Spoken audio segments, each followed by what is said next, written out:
बिस्मिल्लाहिर्रहमानिर्रहीम या नस्तईन इब्राहिम शहजाद। नाज़रीन, आज बात करेंगे पाकिस्तान के जनरल इलेक्शन के हवाले से। और ये देखना है कि पाकिस्तान में पिछले जितने भी इलेक्शंस हुए हैं उनमें और इस इलेक्शन में क्या डिफरेंस होगा। थोड़ा सा एनालिसिस कर लेंगे और ये देखेंगे कि इकॉनमी पे इसके क्या असरात हो सकते हैं। और क्या आने वाले इलेक्शन में पाकिस्तानी अवाम को एक स्टेबल गवर्नमेंट मिलेगी 5 साल के लिए, और अगर मिलेगी तो क्या वो कायम भी रहेगी या नहीं रहेगी। तो पुरानी कुछ चीज़ों के साथ हम इसको कंपेयर करेंगे और कोशिश करेंगे कि इसके साथ इन्वेस्टमेंट जो है उनका भी ताल्लुक जोड़ेंगे। इन्वेस्टमेंट कहाँ तक सूटफुल होगी और इन्वेस्टमेंट कब करनी चाहिए और इन्वेस्टर्स अपने पैसे कब निकालेंगे, क्योंकि अभी तो हर बंदा जो है वो होल्ड करके बैठा हुआ है।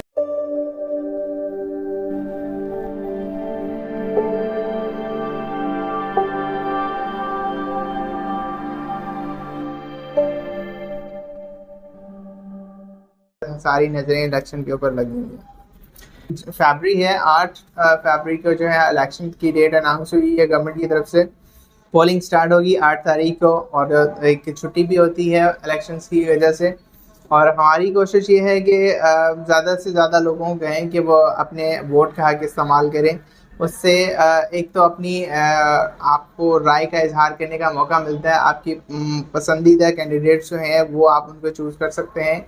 वो लोग जो आपके हल्के में काम करवा रहे हैं या नहीं करवा रहे, उन सब लोगों को, जिन लोगों को आप आजमा चुके हैं, उनके हवाले से आपको फाइनल डिसीजन करने में आसानी होती है। और इसके अलावा पिछले इलेक्शंस में भी गवर्नमेंट, आज तक पाकिस्तान की जो भी हिस्ट्री रही है, जितने भी इलेक्शंस हुए हैं, हर इलेक्शन में कोई ना कोई मसला आया। और जो भी इलेक्शन के बाद गवर्नमेंट आई है उसने किसी भी गवर्नमेंट ने अपना टेन्योर पूरा नहीं किया है। तो ये 2024 के इलेक्शन में देखना ये है कि क्या ये गवर्नमेंट जो आने वाली है, अल्लाह करे कि इलेक्शन हो जाए और जो मामला नज़र आ रहे हैं पॉसिबिलिटी है कि ये भी थोड़ा डिले हो जाए। हमारी फोरकास्टिंग तो यही है कि हो जाएंगे, लेकिन ये है कि अगर हो जाते हैं तो क्या गवर्नमेंट स्टेबल मिलेगी या नहीं मिलेगी। तो नाजरीन, आजकल पाकिस्तान में जो भी जो कन्फ्लिक्ट्स देखने को मिल रहे हैं, बहुत ज़्यादा सियासी सरगर्मियाँ हो रही हैं पाकिस्तान में। उन चीज़ों को देखा जाए तो एक कमज़ोर गवर्नमेंट आती हुई नज़र आ रही है मुझे, जो कि आने वाले 2 साल भी बड़ी मुश्किल से चलेगी। मेरा ज़ाती एनालिसिस है, बाकी हर बंदा अपने तरीके से उसको देख सकता है, अपने तनाजुर में देख सकता है। और अगर कमज़ोर गवर्नमेंट आती है तो फिर तो पाकिस्तान में इन्वेस्टमेंट जो है वो मज़ीद डाउन होगी, लोग एतमाद नहीं करेंगे, रियल एस्टेट भी डाउन रहेगी, तमाम इन्फ्लेशन रेट भी बहुत ज़्यादा इंक्रीज़ हो जाएगा, क्योंकि अनसर्टेनिटी जैसे अभी 2023 में 22 में रही और इसी तरह ये कंटिन्यूटी में रहेगी।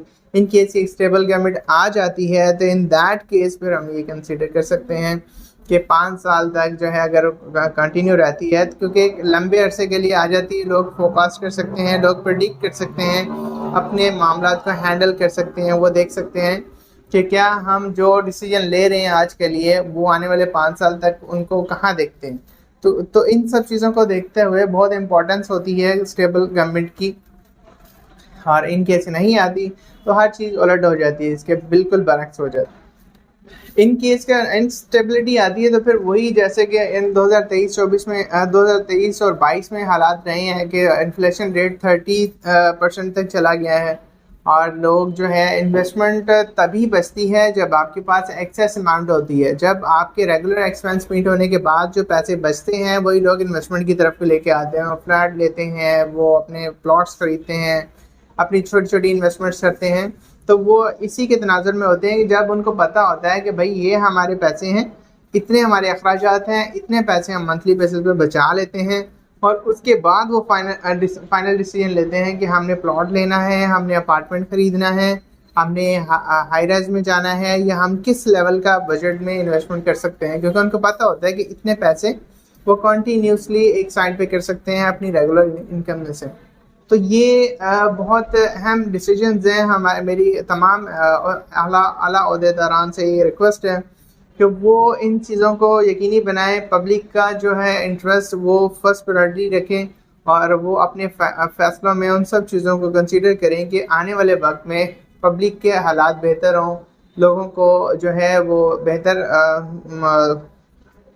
मौके मिलें, वो अपनी इन्वेस्टमेंट्स कर सकें, इन्वेस्टर्स को ग्रीन सिग्नल मिले ताकि वो अपने पैसे आगे लगा के मज़ीद लोगों में जो है वो जॉब्स अपॉर्चुनिटीज़ क्रिएट करें, बिज़नेस का माहौल बेहतर हो। नाज़रीन, मेरी ज़ाती सजेशन है कि हालात जैसे भी हों आपको हिम्मत नहीं हारनी चाहिए, आपको हिम्मत के साथ अपनी काम जारी रखना चाहिए और इसके साथ साथ आपको इस चीज़ का वो केयर नहीं करनी चाहिए कि हालात कैसे हैं, बहुत ज़्यादा कैसे। आप अपनी मेहनत पर फोकस करें और इंशाल्लाह रिज़ल्ट देने वाली ज़ात अल्लाह की है, आपको अच्छे रिज़ल्ट मिलेंगे और आज नहीं, आज की मेहनत आपकी कल वो ज़रूर सूदफुल होगी। आपको उसके प्रोडक्टिव आंसर्स मिलेंगे, प्रोडक्टिव चीज़ें मिलेंगी आपको कि आपने आज एफ़र्ट की थी।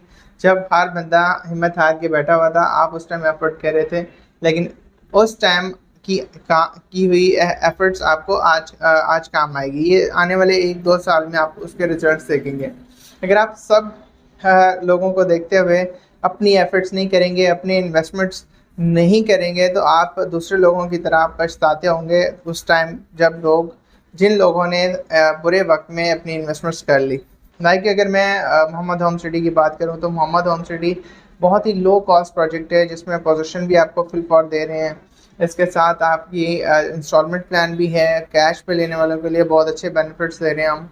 वहाँ इलेक्ट्रिसिटी, वाटर सप्लाई, सारी बेनिफिट्स की चीज़ें मौजूद हैं और अगर आप रिहाइश करना चाहें तो फुल फॉर अपना घर बना के वहाँ पर रिहाइश इख्तियार कर सकते हैं। इसके अलावा मल्टीपल इन्वेस्टमेंट के ऑप्शंस मेरे पास होते हैं, इस्लामाबाद में भी है, कराची में भी है। आप मेरी यूट्यूब वीडियोस के डिटेल के साथ देखा करें, इससे आपको अंदाज़ा होगा कि हम किस किस प्रोजेक्ट पे काम कर रहे हैं। हमारे पास जो इन्वेस्टमेंट जो है वो 5 लाख से लेके 25 करोड़ तक की इन्वेस्टमेंट की अपॉर्चुनिटीज़ हैं।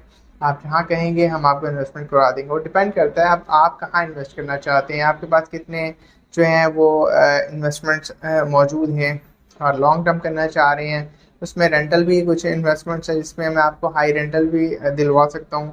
इसके अलावा अगर आप अपने प्लॉट्स में इन्वेस्ट करना चाह रहे हैं तो वो भी आपको 1-2 साल में इन्वेस्टमेंट के अच्छे रिटर्न्स मिल सकते हैं।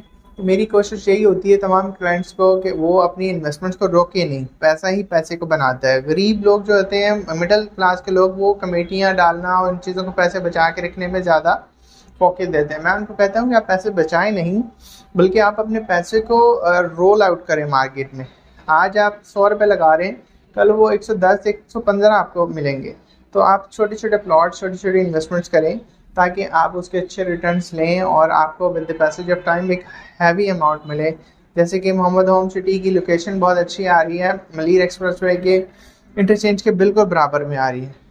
आने वाले वक्त में ये लोकेशन इतनी प्राइम हो जाएगी, आपको बड़े बड़े मार्केट्स मिलेंगे, आपको कारपेट रोड्स मिलेंगे। फ़िलहाल अभी बहुत ज़्यादा मौजूद ऐसा नहीं है कि मैं कहूँ कि आज गलत बयानी होगी, आज वो कंडीशंस नहीं है, लेकिन आने वाले 2 साल में या 1.5 साल में आप उसको देखेंगे, बहुत अच्छे मौके मिलेंगे लोगों को।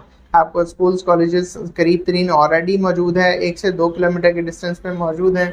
हम सोसाइटी के अंदर भी मोहम्मद होम सिटी के मोहम्मदी मदरसे का हमने वो इनॉग्रेशन कर दी हुई है। इंशाल्लाह वो भी आपको 1 साल के अंदर अंदर कंप्लीट मिलेगा या 1.5 साल के अंदर हमारी पूरी कोशिश है। उसके बाद हम रोड्स की तरफ लेके आएंगे, हम सीवरेज बनाएंगे, फिर कारपेट रोड बनाएंगे, तो जिससे सब लोगों को फ़ायदा होगा, आपकी इन्वेस्टमेंट मल्टीपल हो जाएंगी और अच्छे रिटर्न्स मिलेंगे। तो इसी के साथ आज वाइंड अप करते हैं। अपना बहुत ख्याल रखिएगा, मुझे इजाज़त दीजिएगा। अल्लाह हाफ़िज़।